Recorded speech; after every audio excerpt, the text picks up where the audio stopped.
Ayan yung ating pagkain. Ulam natin ay octopus. Yan, kain tayo guys. Ito yung ating pagkain. Ito yung octopus na niluto natin kanina. Adobong octopus.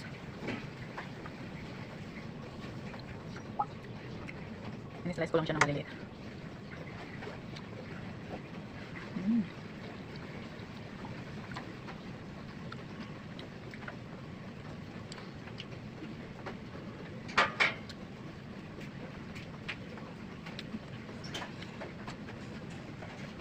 Kamay lang tayo, masarap magkamay.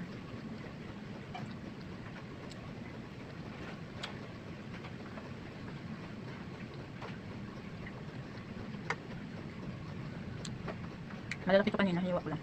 Nilitan ko.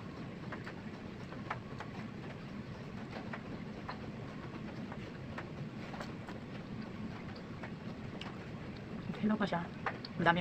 Naluto na ako munti na.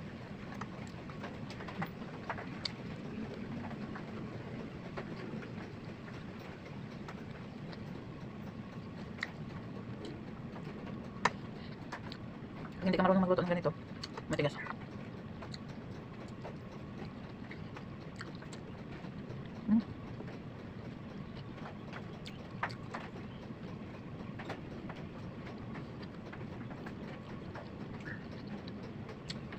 Masarap siya kasi nabot.